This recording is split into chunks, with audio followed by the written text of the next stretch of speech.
My dear friends, welcome to Rajshekhar classes on Applied Data Science with Python. This is lecture number 411. In this lecture, we will try to understand random forest and their construction. Random forest is one of the most popular bagging technique. Let's look at the name. The name says random forest. If you remember decision trees, where do you see group of trees or bunch of trees? A forest consists of trees. That's why the name random forest. Random comes because we are doing a random sampling. We are doing random bootstrap sampling as a part of bagging. So the random name comes from bootstrap sampling. Forest comes from group of trees. Group of trees or forest. Random forest is basically taking decision trees as your base learners or your base models, applying bagging on top of it, and one or more very interesting trick, column sampling. This is very interesting idea in the case of random forest. Column sampling is also called as feature bagging, isn't it? Column sampling is also known as feature bagging. I can say, just let me write, yes, this one, random forest decision trees plus bagging plus column sampling, isn't it? Otherwise I can say column sampling means what? I can say it is feature bagging. This is another name for column sampling, is what it is, feature bagging. Anyway, we will try to understand this. Let me explain what is the core idea of feature bagging. I have a data set which is D, consists of n points. This is my total training data, Dn. Let's assume it has n points, and let's assume it has D features. N is number of points, D is number of features. Let's assume it has n rows and D columns, D features and n data points. Now what would we do here? What would we do here is we will do bootstrap sampling plus feature sampling. I am writing it as two parts. What is bootstrap sample? Basically, pick a bunch of data points from Dn. So bootstrap sample can also be thought of row sampling. There is another name for bootstrap sampling is row sampling. Feature sampling is often called as column sampling. Let me explain why it is called so. Suppose this is your Dn. What is my Dn? Let me say this is my Dn. D basically have lots of points. Your D basically have lots of points. Each row corresponding to a point xi. Just let me assume this is my xi. Each point, I can say each row corresponding to xi. And if you have bunch of columns, let's assume fj is feature j, isn't it? Let's assume this is feature 1, isn't it? To feature 2, how many features? D features. Feature 1 to feature D. This x1 to xn. I have points from x1 to xn. In bootstrap sampling or row sampling, what do we do? Row sampling with replacement. What is this? It is row sampling with replacement. We basically create random number between 1 to n.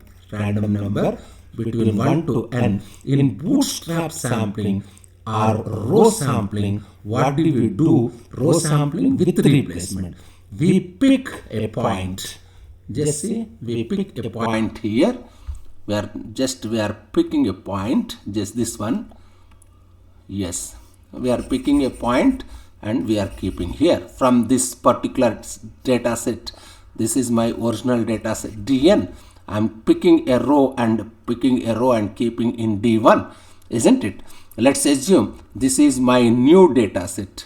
Which one is new data set? D1 is new data set. Let's assume this is my new data set. Using this, let's assume I create a new data set D1. Just call it as D1. In D1, what I do, I basically create a random number generator from 1 to n. Pick a point. Just here, for example, here I'm picking second row and keeping here, isn't it? And I'm picking the points from dn and keeping in d1, isn't it? Keep doing this. Let's say I want to create d1 of, let's say, size, let's say m points. Let's say there are m points. Just see m points. I will keep doing this random sampling. What is this RS? RS basically means row sampling. What is the meaning of this RS? It is row sampling, isn't it? Why it is called row sampling? I am sampling on rows. I am basically saying generate a number between 1 to n, pick up a random point and put it in. Just generate a random number. According to that number, just pick that one from, collect that particular point from original set dn and keep in the set d1, isn't it? Basically, I am sampling rows. That's why it is called row sampling. But random forest says, in addition to do row sampling, bagging basically is row sampling with replacement, isn't it? Row sampling with replacement is nothing but is the first step of your bootstrap, because bagging has two parts, bootstrap and aggregation. We will come to the aggregation. Now, what our random forest says is, in addition to row sampling, also do column sampling, which means instead of taking all the D columns, pick subset of columns. So what I do here, I will create a new data set D dash or D1, which has only D dash columns. Just see how many columns? D dash columns.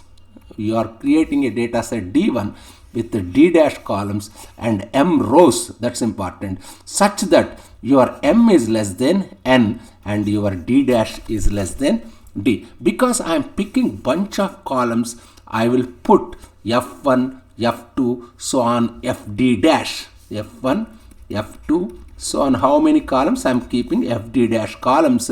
I will only sample bunch of columns. So the core idea of random forest is, when you sample the data, sample both rows and columns. It does both bootstrap sampling or row sampling, and it does feature sampling or column sampling. Intuitively, what you are doing, given a data set dn of n points and d dimensions. Original data set has n points and d dimensions, isn't it? This is how your table look by row sampling with replacement, replacement and column sampling. What you are creating a set D1 where it consists of m rows. How many rows? M rows and D dash columns. You pick the D dash features also randomly. You picked a bunch of features randomly and bunch of rows also randomly. Now with all these, you train a model M1. Yes, just see, I have a data set Dn from which I am picking D dash feature. I am collecting M rows and D dash features by using this. What is this? RS, row sampling and column sampling, isn't it? Row sampling and, yes, just see this one, yes, row sampling and column sampling. After performing now with all these, you train, with all the data set D1, you trained a model M1. Similarly, again perform row sampling, column sampling, and create a data set D2 with m points of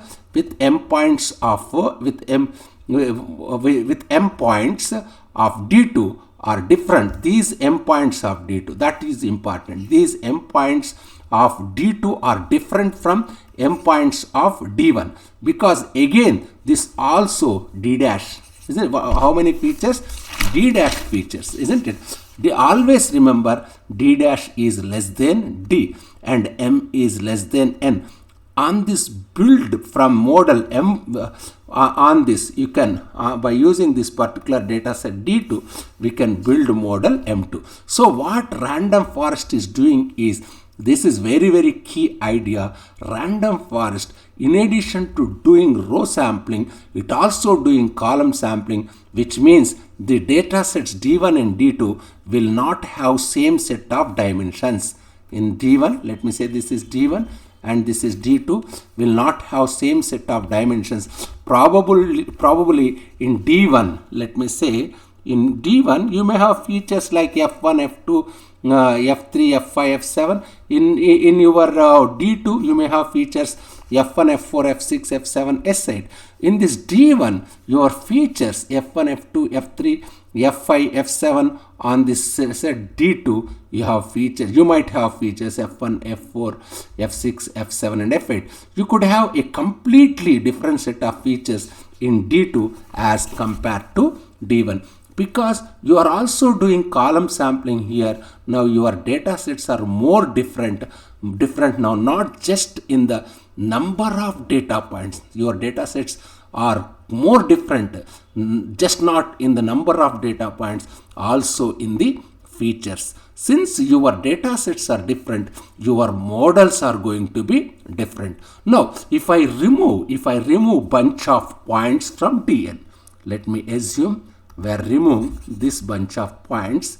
Yes, this let me say this bunch of points from D1. If I remove a few bunch of points, yes, this bunch of points from DN. If I remove few points from DN, few points, model will get impacted, because I am doing row sampling and column sampling. Since you are doing column sampling, these models are going to be different. This model M1 is going to be different from model M2. This model M1 is different from model M2, and so on and so forth.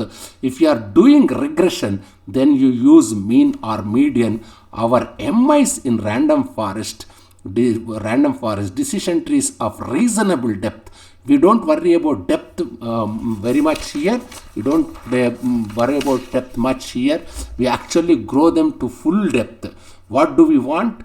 We want our base learners to be low bias and high variance. Because bagging, because of this row sampling and column sampling, and because of aggregation, it reduces the variance. It reduces the variance.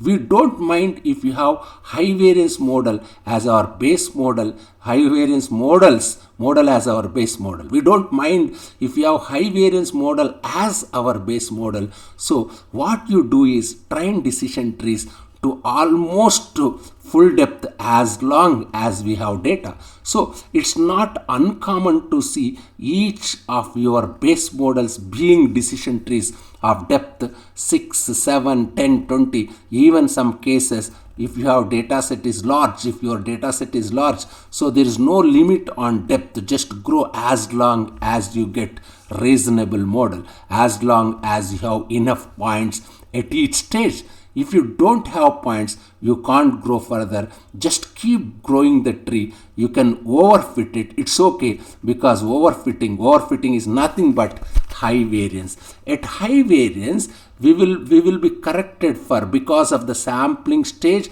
because of the row and column sampling, and because of aggregation. So don't worry about it. So here for each of your base models MI, by MI is saying my model 1, my MI is saying data DI, isn't it? M1 is saying data D1, M2 is saying data D2. In general, your MI is saying data DI. My DI has only D dash columns and it has M rows. Now my DN, my total data set is much larger. Is not now what happens is, if you take all the points in DN and subtract the point which are in which are in di, dn minus di, I can say it is dn minus di. I get new set of points because imagine this is my total set dn. Imagine this is my total set dn, isn't it? From dn, what you are doing? Let's assume I get new. Let me show like this. Yes, this is my total data set dn, isn't it? From dn, I am removing di, isn't it? Let's assume this subset of points are my di, isn't it? This subset of points are di. Let's assume now there are bunch of points left out here. The bunch of points are not part of di. What are these points? You are removing this dn. Total set is dn. From dn, I am removing. Yes, just a minute. From total set, I am dn minus di. Therefore, these points, these out of bag points, isn't it? What are these points? These points are nothing but dn minus di, and from entire dn I am removing di, means you will get these points, isn't it? Dn minus di. This is called out of bag points. Just see, these points are known as out of bag points. Out of bag points. We are saying in short OOB, out of bag points. These are called out of bag points, isn't it? Remember, my model is only trained. My model is only trained MI.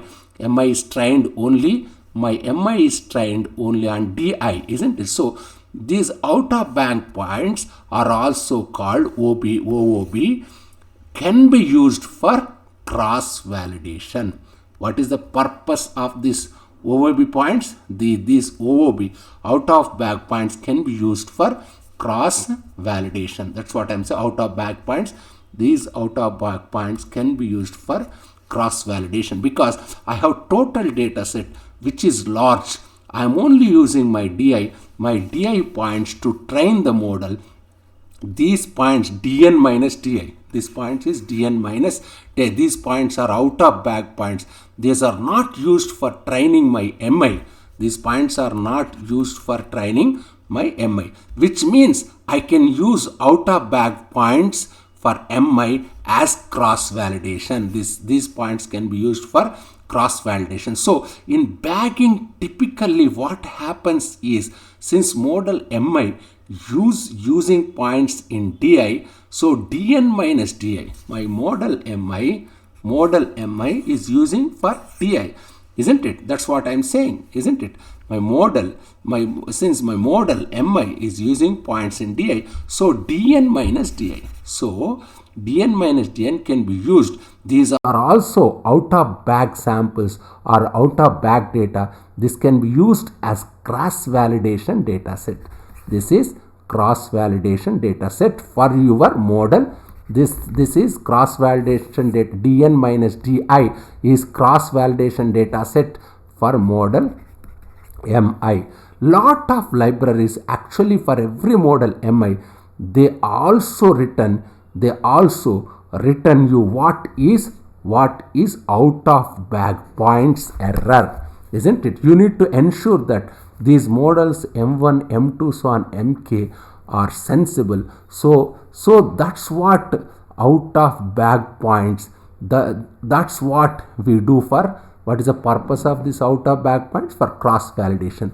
Cross validation is an inbuilt because you are not using the total data. You can use out of bag points data or OOB samples. By the way, these are called, basically these are called bag samples. These are out of bag points. What about these points? These are called bag samples. Bag samples, where this part is out of bag points, isn't it? Yes, basically DI is in bag. Therefore they are in bag. These points DI are in bag. Therefore they are in bag samples. Very simple idea. In a nutshell, if somebody says what is random forest, random forest is basically having decision trees, isn't it? What is random forest? It is basically having decision trees as your base learners. Doing bagging doing basically row sampling with replacement, also doing column sampling or feature sampling, and aggregation. Aggregation is typically is majority vote in the case of classification, or it can be median or mean in the case of regression. By the way, random forest can do both because what is your base learners? Base learners is decision trees. Decision trees can do both regression and classification. You are just combining the outputs of multiple decision trees using phenomenal idea, row sampling, column sampling, and aggregation. This is what random forest all about. Don't forget the base learners or decision trees of good depth or reasonable depth. Typically, people grow the decision trees as there are no points left. They are fully grown decision trees. That's how it works. Random forest is super duper powerful. By the every company, every team has their favorite bunch of algorithms. Random forest, I know lot of teams in various large companies. Random forest is like that, their favorite algorithm. Remember, it is always bad idea to have favorite algorithm in machine learning, because your favorite algorithm depends on the problem you take, not based on your bias. Just go through this lecture. If you have any difficulty, please keep a comment. Thank you very much.